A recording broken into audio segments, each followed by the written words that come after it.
आप ये सोचें कि मैंने एक दिन छुट्टी नहीं ली, एक प्राइवेट ट्रिप कहीं बाहर नहीं की। हमने सुबह से लेकर शाम तक काम किया इस प्रेशर के अंदर, इस मुल्क को निकालने से। जी। ये इनके देखें, जब कर्जे चढ़ा रहे थे 4 गुना ज्यादा कर्जे जो इन दोनों के दो 50 ट्रिप्स आसिफ जरदारी ने दुबई की प्राइवेट ट्रिप्स।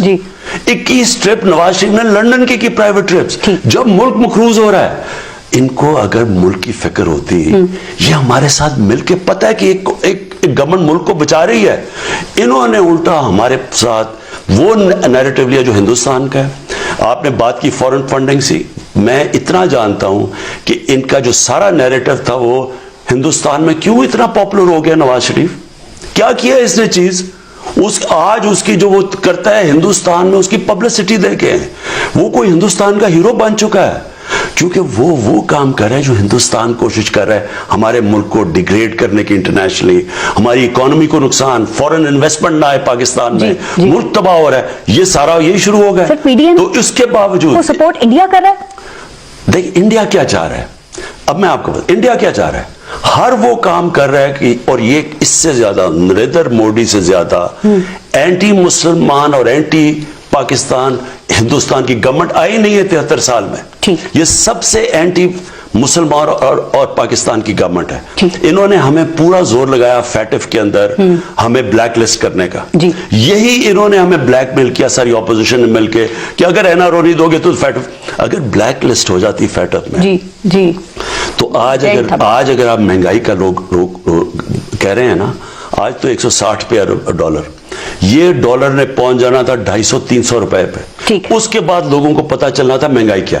तो एक तरफ हिंदुस्तान भी वही कर रहा है, ये हमारे अपने पाकिस्तान इनकी वजह से फैटिफ की ग्रे लिस्ट में आए, ये हमें पुश कर रहे हैं कि जो अगर एनआरओ नहीं दोगे तो फैटिफ में। सर मैं एक ब्रेक ले लूं, लेकिन मुझे इस्तीफों के हवाले से एक सवाल और उससे पहले पूछना है। आपने कहा ये इस्तीफे देंगे हम फौरन कबूल करेंगे, कौमी असेंबली में तो असद कैसर इस्तीफे कबूल कर लेंगे, लेकिन पंजाब असेंबली में परवेज इलाही बैठे हुए हैं और वो मफाहिमत की बात करते हैं। सर अगर उन्होंने इनके इस्तीफे होल्ड कर लिए या इनसे बातचीत की या फिर कोई सियासी ऑप्शन इस्तेमाल किया, फिर आप क्या करेंगे? देखें पारस, मैं इनको इनवाइट करता हूं कि कल नहीं आज इस्तीफे दें। कोई हमारे ऊपर हमारा ये फायदा करवाएंगे अपना, इनकी, मैं तो अभी आपको कहता हूं कि इनकी पार्टी के अंदर इनके खिलाफ अक्सरियत लोग इस्तीफे नहीं देंगे। मैं आज आपके सामने पेशन गोई करता हूं कि ये अगर अपनी पार्टी से इस्तीफे डिमांड करेंगे, इनकी अक्सरियत इस्तीफे देगी नहीं। फिर ये क्या कर रहे हैं, ये तो बातें कर रहे हैं कि हम ढेर लगा देंगे, इस्तीफों का अंबार लगा देंगे, ये क्या है? और वही ये कह रहे थे कि मीनार पाकिस्तान में अवाम का समुंदर आ जाएगा और गवर्नमेंट चली जाएगी। बड़े हमें इन्होंने डराया उसका। आप कहते हैं समंदर धरने में आएगा, अब अवाम का समंदर वो कहते हैं धरने में आएगा। मैं इनकी पूरी मदद भी करूंगा धरने में, मैं क्योंकि मैं स्पेशलिस्ट हूं, कंटेनर देंगे, मैं इनकी पूरी मदद भी करूंगा, लेकिन मेरी सारी मदद के बावजूद ये हफ्ता नहीं गुजार सकेंगे यहाँ। राइट सर, मैं एक ब्रेक ले लूं, ब्रेक लेते हैं, देखते रहिएगा न्यूज बीट। वेलकम बैक, आप देख रहे हैं न्यूज बीट और वजीर आजम पाकिस्तान इमरान खान साहब हमारे साथ मौजूद हैं। सर सेनेट इलेक्शंस का बता दीजिएगा कि गवर्नमेंट क्यों चाहती है कि सेनेट इलेक्शंस मार्च के बजाय फरवरी में हो, ये वजह इसकी सियासी है या कानूनी है या इनकी तहरीक से घबरा के आपने ये फैसला किया है? नहीं, सेनेट इलेक्शन होने हैं, हमारे ऊपर है, हम एक महीना पहले भी कर सकते हैं, यानी हमारे पास गुंजाइश है, तो हम क्यों ना करें जल्दी। सर शो ऑफ हैंड्स आपके ख्याल में पॉसिबल होगा सेनेट इलेक्शन उसके जरिए? शो ऑफ हैंड्स का बेसिकली मतलब ओपन बैलेट होता है कि यानी हर का पता होगा कि कौन किसको वोट डाल रहा है। देखें 30 साल से सेनेट के इलेक्शन में पैसा चलता है। हमने अपने 20 लोगों को पार्टी 20 एमपीज को केपी से पार्टी से निकाला क्योंकि हमें पता चल गया उन्होंने पैसे लिए हैं। देखें, और सबको पता है पैसे चलते हैं। अब ये क्या डेमोक्रेसी है कि आप सेनेटर सिलेक्ट कर रहे हैं जो पैसे देके आ रहे हैं? 20 लोग आपके इसमें शामिल थे, आपने कहा उनको हमने निकाला, तो आपको खौफ है कि फिर आपके लोग ना बिक जाए, इसलिए आप शो ऑफ हैंड्स चाहते? नहीं, मैंने तब भी ये कहा था, मैं उससे पहले भी ये कहा था कि देखें एक ये डेमोक्रेसी नहीं है कि पैसे खर्च करके कोई वोट खरीद के आके सेनेटर बन जाए। ये कौन सी डेमोक्रेसी है? और सबको पता था ये होता है। और जो सिटिंग गवर्नमेंट है उसके लिए बड़ा आसान होता है कि वो ज्यादा अपने वोटों से ज्यादा सेनेटर बना ले। वो है कैसे? हमारे पास पावर होती है, हमारे पास अगर हम चाहें तो हम ज्यादा मराद दे सकते हैं, अगर रिश्वत दे सकते हैं और तरह की, और होती हैं। तो हमने सिटिंग गवर्नमेंट होते हुए हम कह रहे हैं कि नहीं, बेहतर यह है कि ओपन बैलेट हो, ताकि सबको पता हो कि वोट किसके लिए डाल रहा है। इससे क्या होगा, एक तो करप्शन खत्म हो जाएगी। और पहले बड़ी कौमें तबाह हुई, जिधर ताकतवर ये चोरों के लिए, बड़े डाकुओं के लिए एनआरओ मिल जाए, और गरीब लोग बेचारे जेलों में गले, कई बेचारे मर जाते हैं, उनके केस ही नहीं लगते। ये जो हो रहा है ना, ये सारा एनआरओ का ड्रामा, ये जो सारे इकट्ठे हुए हैं, ये जो सर्कस लगी हुई है, ये पाकिस्तान की एक डिफाइनिंग मोमेंट है, फैसला कौन वक्त है जी। हम अगर ये कौम इस प्रेशर में आ गई, और अगर इस कौम ने वो कैरेक्टर ना दिखाया इंसाफ करने का, जी, इस कौम का कोई फ्यूचर नहीं है। तो कहते हैं खान साहब जिद्दी हैं, वो हमें गुस्से में तड़ियां लगाते हैं, उनमें फ्लेक्सिबिलिटी नहीं है, वो बात नहीं सुनते। मेरे जो एक ही रोल मॉडल हैं वो नबी सल्लल्लाहु अलैहि वसल्लम हैं। उन्होंने सुलह हुदैबा में फ्लेक्सिबिलिटी दिखाई जी। लेकिन जब उनसे किसी ने फंडामेंटल चीज पे कहा कि ये कहो कि एक खुदा नहीं है, तो उन्होंने कहा चांद एक हाथ में रख दो और सूरज एक हाथ में रख दो। यानी फंडामेंटल चीजों पे आप कॉम्प्रोमाइज नहीं करते। मैं आज इनको एनआरओ दे दूं, मैं पाकिस्तान के मुस्तकबिल को भी तबाह करूंगा, ठीक, मैं अपनी आखिरत तबाह करूंगा। ठीक।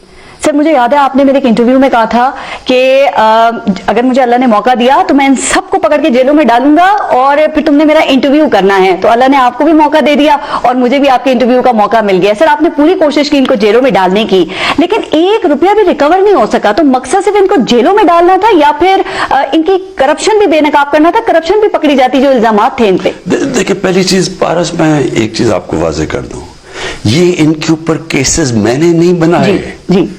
और ये क्या आज इनको कोई पहली दफा करप्ट कर रहा है?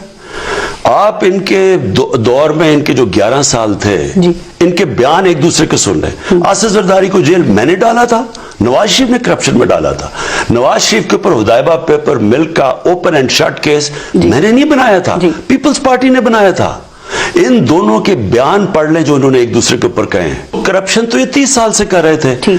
ये मुझे ये कह रहे हैं, ये प्रेशर डाल के, ये जो ड्रामे करके, ये मुझे ये कह रहे हैं कि जो हमारे ऊपर पहले केसेस थे, मैं एनआरओ ऐसे दूं कि मैं नैब को खत्म करूं, इनके केसेस खत्म हो जाएं। ये एक ड्रामा हो रहा है। और मैं इनको बार बार कह रहा हूं कि आपको इनको एक ऐसा आदमी मिल गया है जो आखिर तक जाएगा, इनको छोड़ेगा नहीं। ठीक सर, अल्लाह करे ऐसे ही हो। अगर किसी के ऊपर इल्जामात है और वो दुरुस्त साबित होते हैं सर, लेकिन इन दोनों ने मिलकर आपको इल्जामात नहीं है, 31 जनवरी की डेडलाइन दे दी आपको कि आप मुस्ताफी हो। मैं एक ब्रेक लूंगी, उसके बाद फिर डिटेल में आपसे इस पे बात करूंगी। ब्रेक लेते हैं, देखते रहिए news beat. Welcome to news beat. हमारे साथ मौजूद हैं वजीर आजम पाकिस्तान जनाब इमरान खान साहब। सर जो पीडीएम है उसने आपको 31 जनवरी की डेडलाइन दी है कि आप मुस्ताफी हो जाएं, तो क्या आप इस्तीफा देंगे या दे रहे हैं? क्योंकि वो कहते हैं वरना दमादम मस्त कलंदर होगा।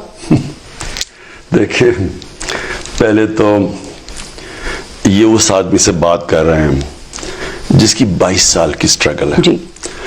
मीनार पाकिस्तान सिर्फ तब भरता है जब पब्लिक चल के आए। आप अपने कारकुनों से मीनार पाकिस्तान को नहीं भर सकते। आप सिर्फ जब पब्लिक फैसला करती है ना निकलने की, तब भरता है।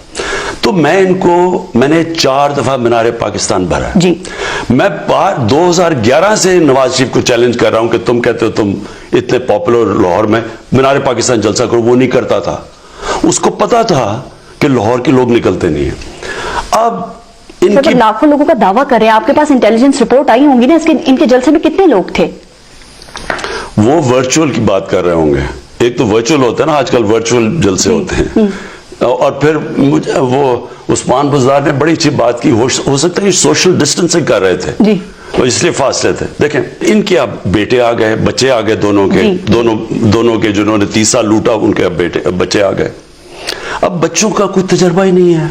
इन्होंने अभी से निकले थोड़े से, इन्होंने समझा कि इनके साथ बड़ी पब्लिक है। इन्होंने वो किया और मैं कहता गया। मैंने तो मुल्तान में भी इनको कहा, सिर्फ अब मुसीबत यह कोरोना फैल रही थी और उसकी वजह से हमें लोगों की जानें बचानी थी, उसलिए हम इनको इजाजत नहीं दे रहे थे। और खास तौर पे मीनार पाकिस्तान कोई रुकावट हमने नहीं डाली, हालांकि कोरोना के केसेस बढ़ रहे थे। मैं इसलिए चाहता था कि ये अपना शौक पूरा कर लें और इनको पता चल जाएगा कि लाहौर के लोग इनके लिए निकलेंगे नहीं। वो तब निकलते हैं जब वो समझते हैं कि कोई उनकी अवाम की बात कर रहा है, उनके हुकूक की बात। वो किसी की चोरी बचाने के लिए उन्होंने नहीं निकलना था और मुझे पता था। अब ये जो हुआ जलसा, अब जो रही से कसर है ना, ये जो अब आ रहे हैं ना इस्लामाबाद, मार्च। ये लॉन्ग मार्च, मैं लॉन्ग मार्च का स्पेशलिस्ट हूं जी। मैं इनको दावत देता हूं सिर्फ अभी इसलिए नहीं क्योंकि वो कोरोना भी है और अल्लाह करे ये थोड़ा सर वो पता है कब आएंगे इस्लामाबाद? जब आप इस्तीफा नहीं देंगे। तो आप इस्तीफा दे रहे हैं, इनके इस मुतालबे को कैसे रिस्पॉन्ड करेंगे? मैं कहता हूं कि अगर वो लॉन्ग मार्च कर दें तो पता चल जाएगा कि इस्तीफा मुझे देना पड़ेगा या इनको देना पड़ेगा, क्योंकि जो रही से कसर है ना, जी। ये जो बच के है ना, इस आपस में जो इनकी लड़ाइयां शुरू हो गई, अब वो एक दूसरे को ब्लेम कर रहे हैं, जो रही से कसर है वो ये लॉन्ग मार्च में निकली। और मैं एक चैलेंज करता हूं जी कि ये हफ्ता गुजार गए ना यहाँ, मैंने तो 4 महीने 126 दिन गुजारे थे, ये हफ्ता गुजार गए वहां। मैं तब इनसे वाकई फिर मैं सोचना शुरू कर दूंगा इस्तीफे का। ये हफ्ता गुजार गए, वो इसलिए नहीं गुजारेंगे कि इनके पास लोग चल के नहीं आएंगे, हमारे पास अवाम हमारे साथ थी, इसलिए हम 126 दिन गुजार गए। एक ये मौलाना फजल रहमान ने वो मदरसे के बच्चे बुला लेने हैं, वो भी हफ्ते के बाद उन्हें गुजार आप सकेंगे। 126 दिन बैठे, उसके बावजूद आप इस्तीफा मियां नवाज शरीफ का नहीं ले सके, तो क्या इसलिए आप भी इनको इस्तीफा नहीं देंगे? और एंड रिजल्ट मुज़ाकरात डायलॉग पर ही आया था सर। पारस, मैं निकला था, मुझे पता था इन्होंने धांधली की है 2013 के इलेक्शन में। मैंने सिर्फ 4 हल्के मांगे थे इनसे।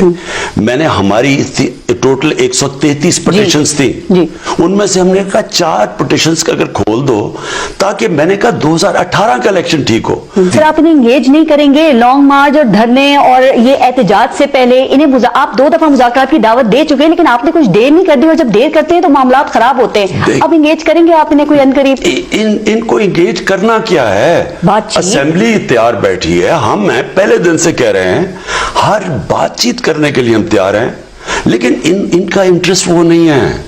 ये समझ रहे हैं कि ये ड्रामे करके और लॉन्ग मार्च हो, ये मुझे